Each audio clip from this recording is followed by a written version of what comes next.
You're listening to the Totally Useless Information Podcast on the Nick and Roy channel. Subscribe and share. What was the loudest sound made in 1883? Did Curious George have a tail or not? Is Curious George an ape or a monkey? Hi, I'm Nick. And I'm Roy, and we scour the internet for information we really don't need. Or do you? So join us this week on the Totally Useless Information Podcast as we talk about expressions, some science, some history, and some animals. Join us. Totally useless information. It's everything you never needed to know. By listening once a week, you'll get smarter than you think. The Totally Useless Information Podcast, hosted by Nick and Roy. Well, welcome to the Totally Useless Information Podcast, coming through your audio speakers and now on video. So hello there. Nice to see you. We're finally getting video down, which is really cool because it is more interesting, I think, to hear somebody speak and actually watch the words coming out of their mouth. So that's cool. Right. A little bit behind the scenes, in front of the scenes. Yeah, or behind the scenes to the left or the right of the scenes, whichever scenes you're looking at. Right. More or less what we're telling you is we're expressing ourselves. Where do expressions come from? I don't know where, I don't know where. Where do expressions come from? We want to know right now. On the Totally Useless Information Podcast. Chapter 11. When you hear Chapter 11, you think bankruptcy. And you're thinking, why? Why is Chapter 11? Why does that mean bankruptcy? Why? Why, don't know pray tell? Why, pray tell? It's Nick, but thank you, pray tell.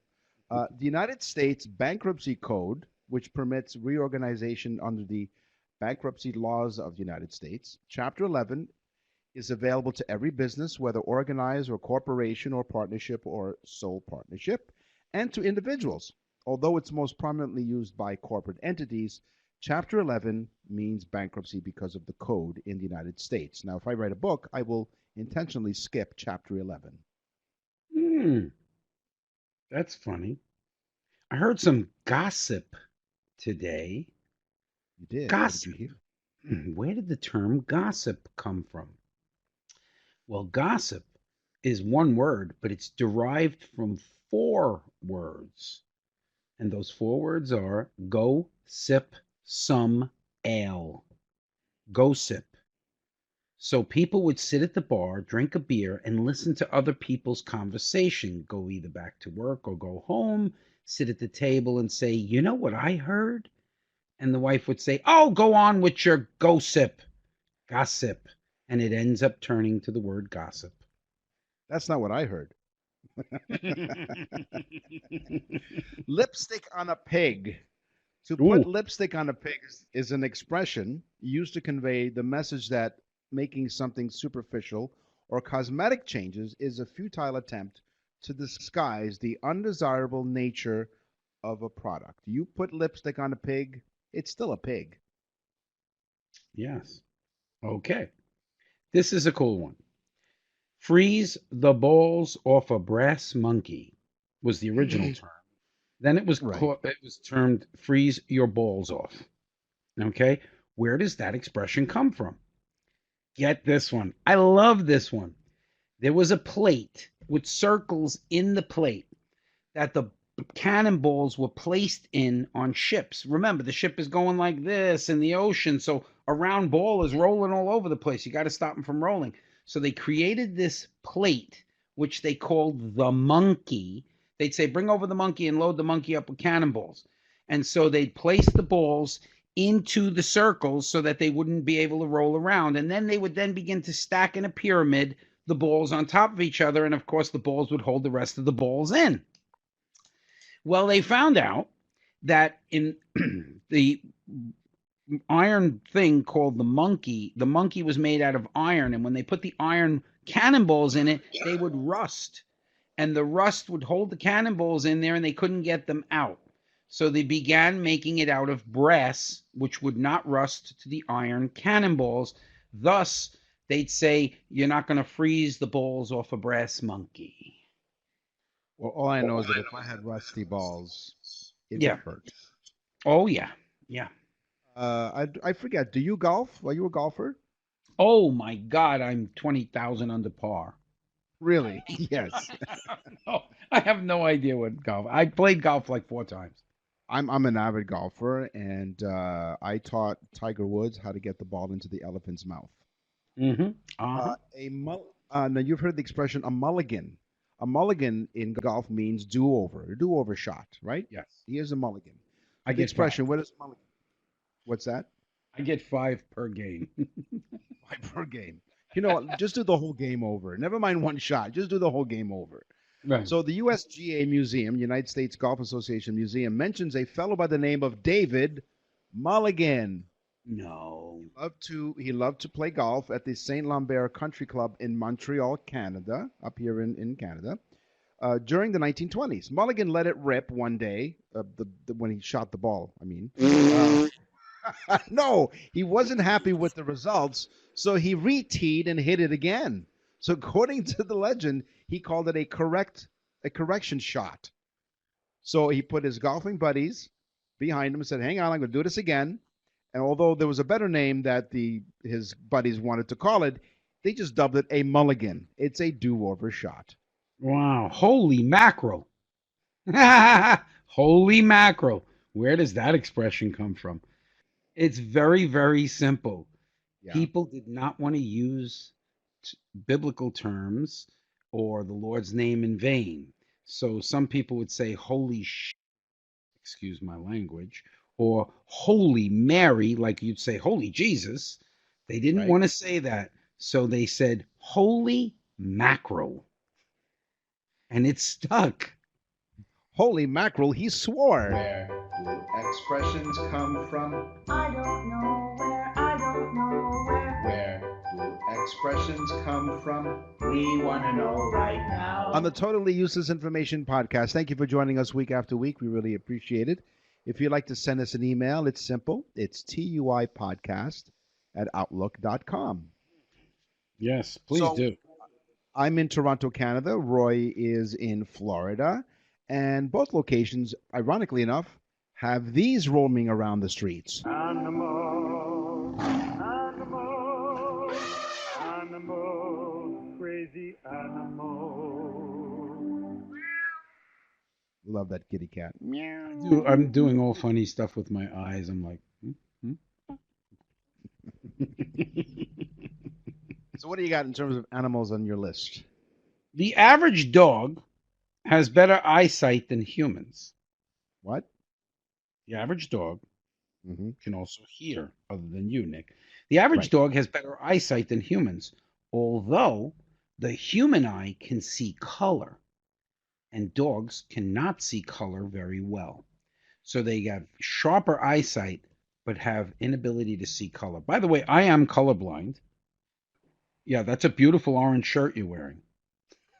Well, I was going to say, do you see, because you're colorblind, do you see everything like an I Love Lucy episode? I don't know what that means. See everything in black and white like they used to have on TV? Oh yeah, actually, I can see some colors, but I'm colorblind where like browns and blues and blacks and blues kind of the darker colors meld together.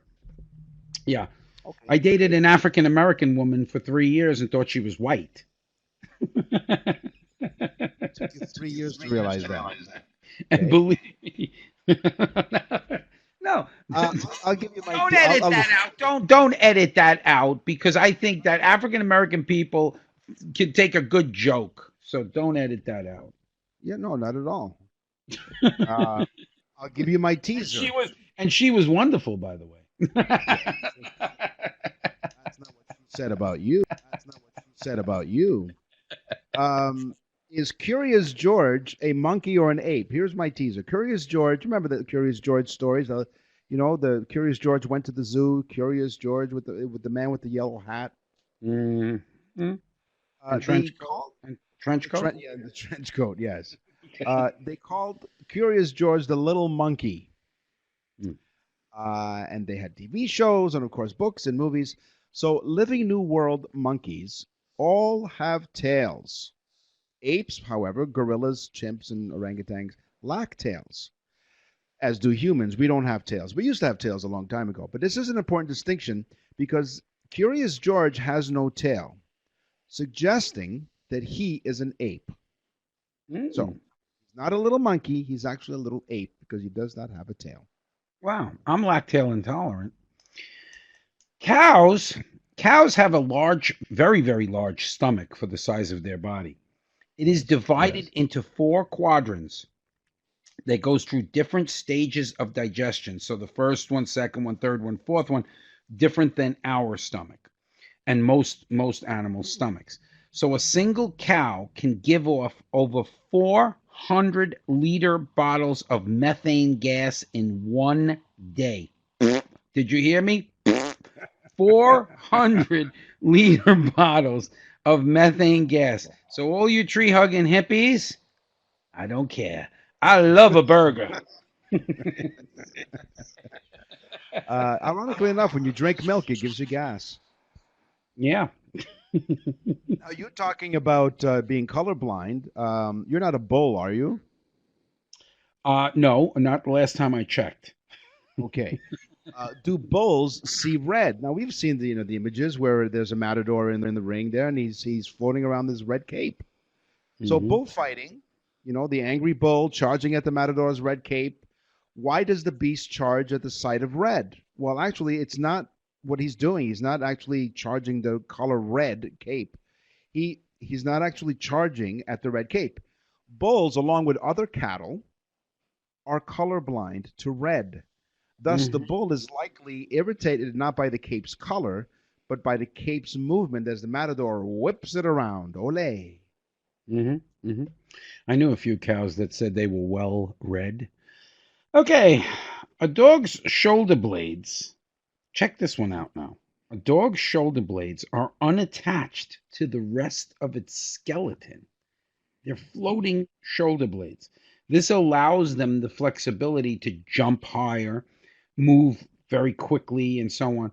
But can you imagine that? Now, I want to tell everybody out there, we as humans, we have one bone that floats in our body, and it is called the hyoid bone, and it is right here, right under here, and it actually sits there and it protects our throat from danger, from this pen going, ah! Okay, so that is the hyoid bone, but their shoulder blades do that, which is really remarkable. Dogs. Hippopotamuses have skin that sweats pink. Excuse me. Can I interrupt you for 1 second? Yes. Would it be hippopotami? I don't know. Are you? Are you a hippopotami? I don't know. Are you? Hippos secrete a reddish, oily fluid, sometimes called blood sweat. From their anus? No. Oh, okay. Sorry. No, blood sweat. It wasn't from special glands in their skin. I guess. Hold on. I guess if they cry, it's blood, sweat, and tears. So they bleed sweat from special glands in their skin. It's not actually blood. Actually, hippos most try to avoid direct sunlight, by the way, by lying in water during the day and feeding at night. Their skin is very sensitive to both drying and sunburn, so the secretion acts like an automatic skin ointment. It also protects the skin from becoming waterlogged when a hippo is in the water. Oh, that's nice, huh? They moisturize. They're like, I'm so upset. I'm out in the sunlight all the time. I need to moisturize. Where do extra Oh, no, wait a minute. Hold on. And edit. No, don't edit. So what did you say? Sorry, what did you say? I think you were trying to mimic, you're trying to imagine what a hippopotamus says. He said, why you didn't hear it? He said, I just love moisturizing. I'm out in the sun all the time.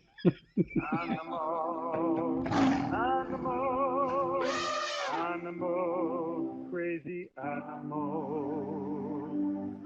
On the Totally Useless Information podcast, as you can imagine, as you just experienced, this is like a well-rehearsed podcast. Although it's Yeah, not rehearsed. no, it's not. This is not well rehearsed at all. But there No, is not. something slightly scientific about it. It is. In fact, let's go there. Einstein was a moron. Newton was a jerk. Nothing is science. I'm Nick. And I'm Roy. Totally Okay. Useless Information Podcast. Now, you live in Florida, as you mentioned many times. Certainly do.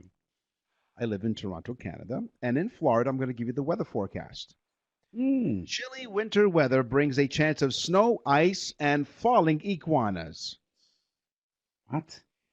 In Florida, according to the National Weather Service, predictions of low temperatures, and sometimes it gets pretty cold in southern Florida, it prompts the National Weather Service of Miami to issue an unusual warning. Falling iguanas are possible tonight. 19 years. 19 years I live here. I've never heard of falling iguanas. But go ahead, tell me. But you're not in Miami, you're on the other side. Thank However, God. these tumbling, it must be on Thank Miami. God, Miami. thank God. However, those tumbling lizards won't be dead. They're not actually dead. They're not falling because they're dead. They're just stunned by the cold. When temperatures dip into the 40s Fahrenheit or 15 or 14 degrees Celsius or lower, iguana metabolisms slow down so much that the animals become immobile and can drop out of trees. Prior historic cold snaps in the southern part of the Sunshine State bouts a raining of iguanas in 2008 and in 2018. Raining iguanas. Wow. I wonder. Raining iguanas. Hallelujah. You know that song. Yeah, please stop that. You're hurting the American people. I know you Canadians don't care, but you're hurting the American people, and I won't stand for it. Scientists find 41 new species every day. Oh. Now, of course, that could be, I guess, plants and all kinds of other things. But I just want to bring it out to the tree-hugging hippies who say they're exterminating animals because of building. There's 41 new species found every day. I don't hear about 41 new species being extinct every day, so the way I see it, we're overloading with new species. We need to get rid of some, like tree-hugging hippies. We could start with the tree-hugging hippies. You know what? I just thought of something. So going back to my previous fact with iguanas, I guess iguanas are not tree-hugging hippies because they just fall out of the trees. Yeah, and if the trees are extinct, what would we call them? Air-hugging hippies? I don't know. Legos in the ocean. In the United Kingdom, there are estimates that children flush some 2.5 million Lego pieces down the toilet. What? This study showed between 2006 and 2016, children flushed over 2.5 million Lego pieces down the toilet. Oh, so my father was brilliant. Brilliant. My father was brilliant. When I was a kid, I said, Dad, I want Legos. He said, go down the river. Yes, another expression.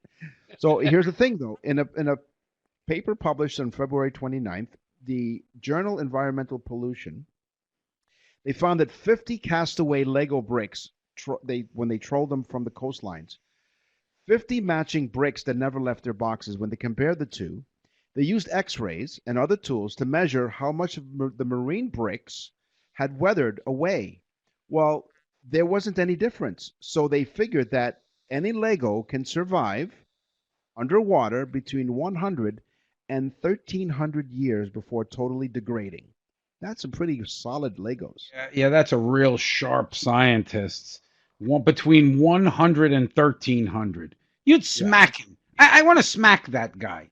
You couldn't get it closer. You couldn't say between 13 and 1,400 years. That's still at 100 years. No, this guy, I don't believe him. Okay, I think he played with Legos too long. He's a block. He's a blockhead. Jesus. Okay, I know you're gonna love this one because Nick loves everything urine. Anything that has to do with urine, Nick loves it. Scientists in China have successfully grown teeth out of stem cells found in human urine. Wow. You heard me right. So hold on. So they were able to produce teeth from urine? Yep. Hmm. What if you get a cavity? I Be don't know, pissed. but that urine has a bit of a bite.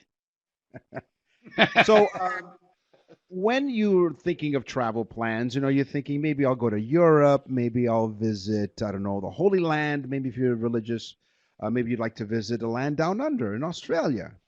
Mm. Well, have I got a tourist site for you?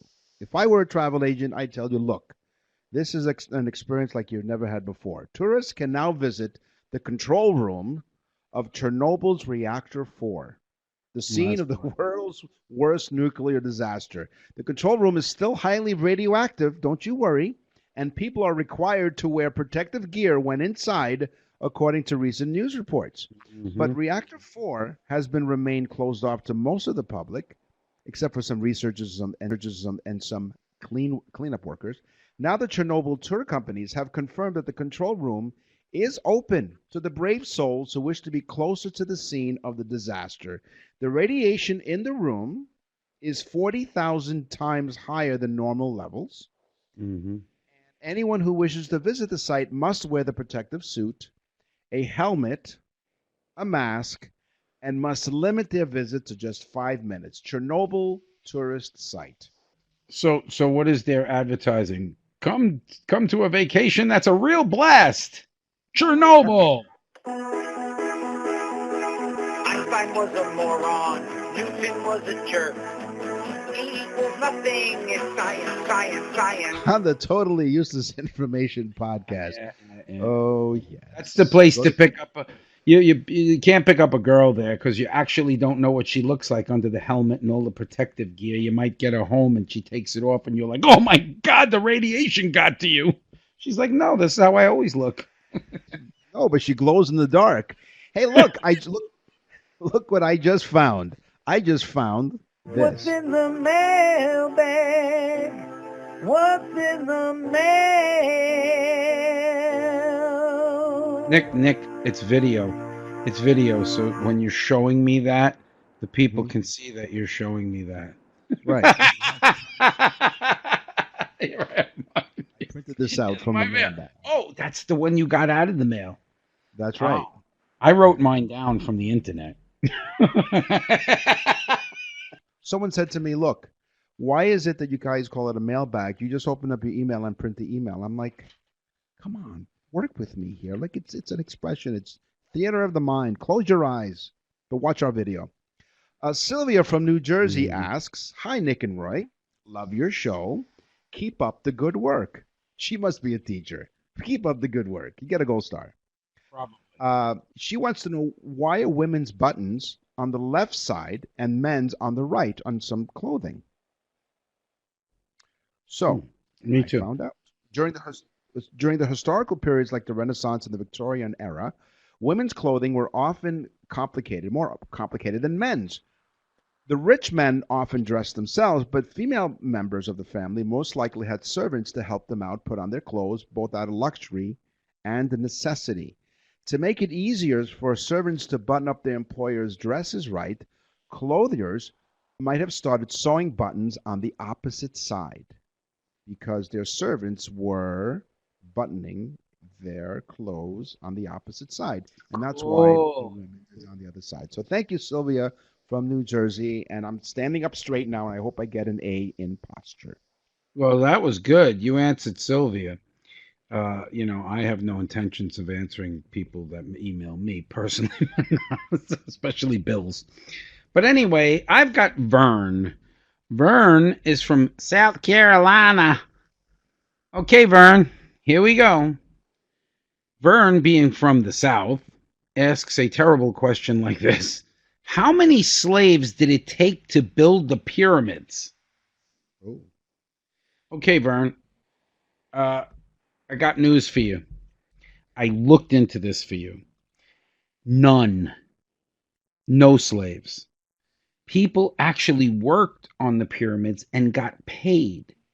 It was kind of like the tree-hugging hippie liberals of their time. The pharaohs needed to put a government work program into effect, kind of like a stimulus. Okay, so the pyramids were nothing more than a social work program of its time. And it took 20 to 30,000 workers to complete the pyramid over some 10 to, they're not even sure exactly, but 10 to 18 years or something like that. The original pharaoh died before the pyramid and had to be parked somewhere before they put him in his full resting place inside the pyramid.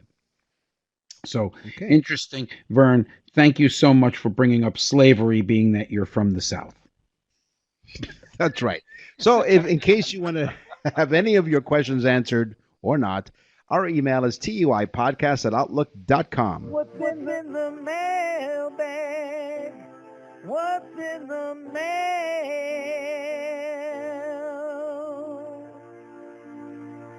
I'm Nick.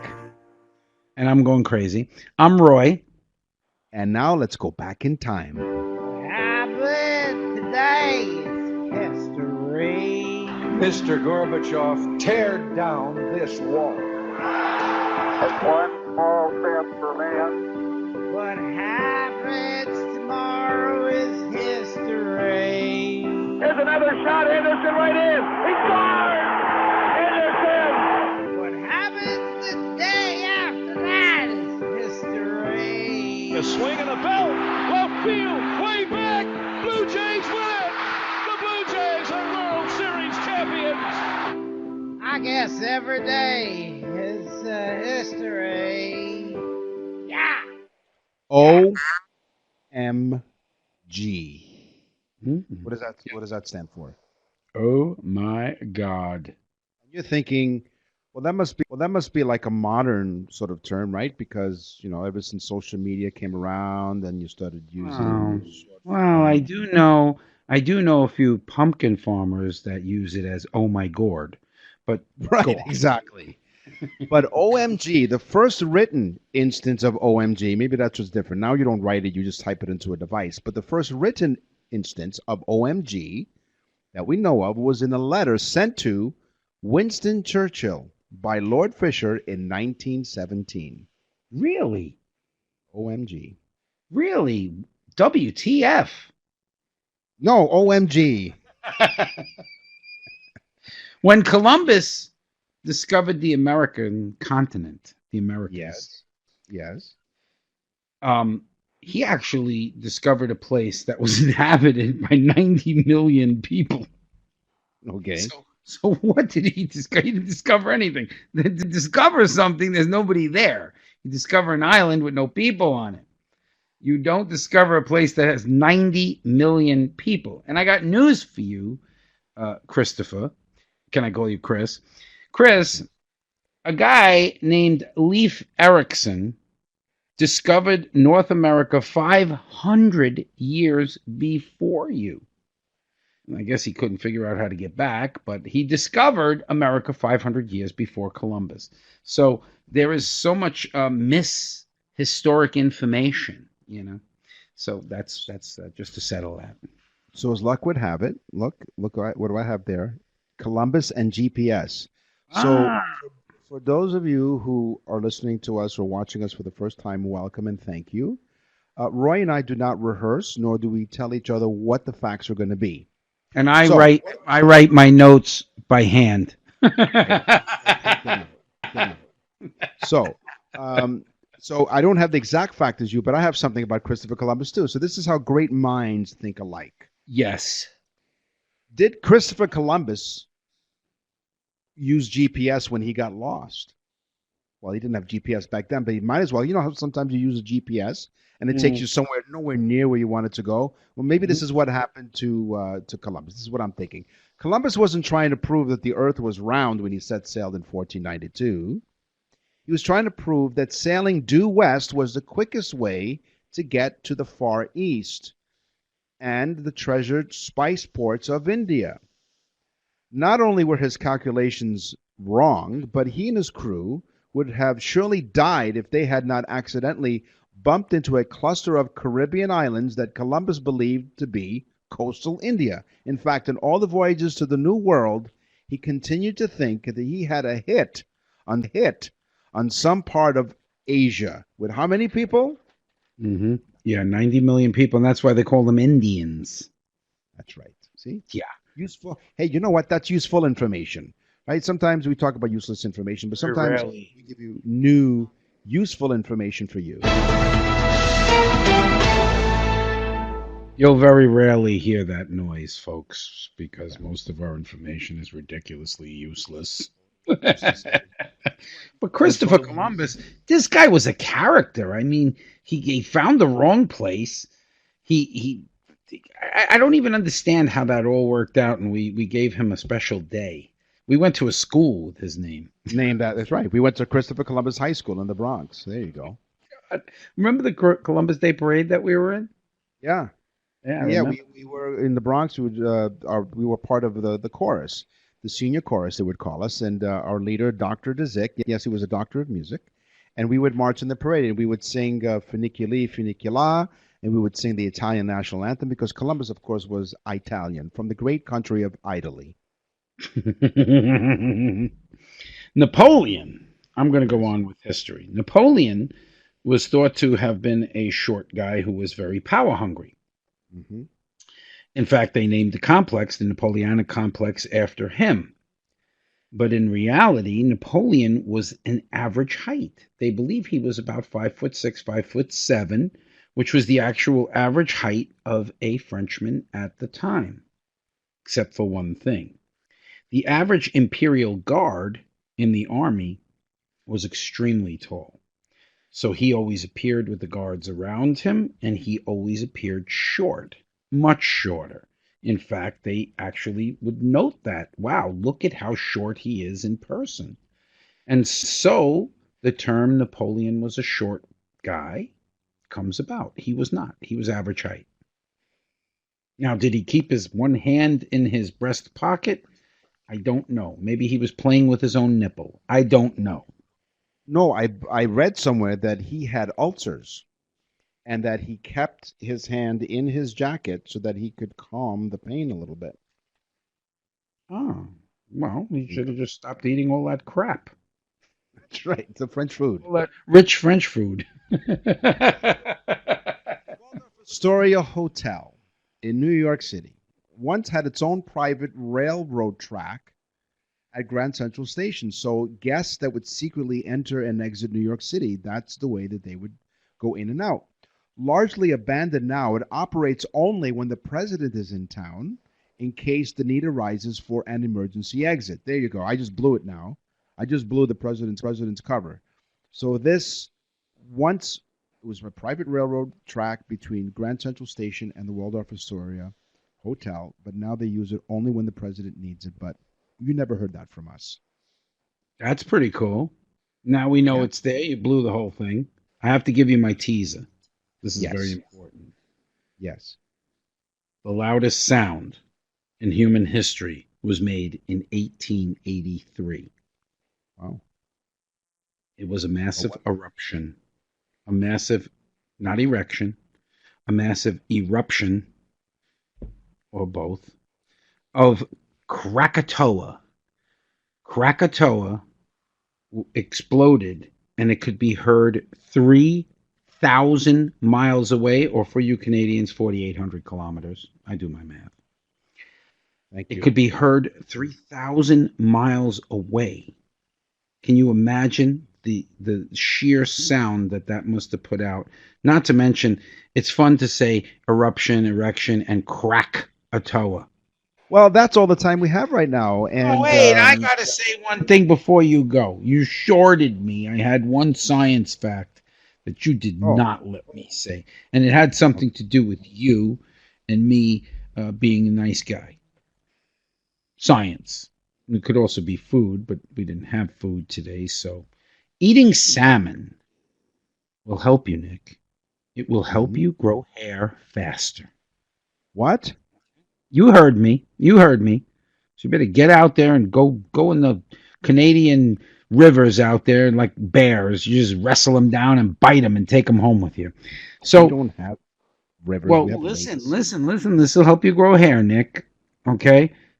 You can also eat yellow peppers and oysters. Okay, it seems that the zinc and the vitamin C helps grow hair, but also if you eat enough oysters, you can be a superstar in other places, so to speak. Mhm. So please, folks out there, send Nick salmon.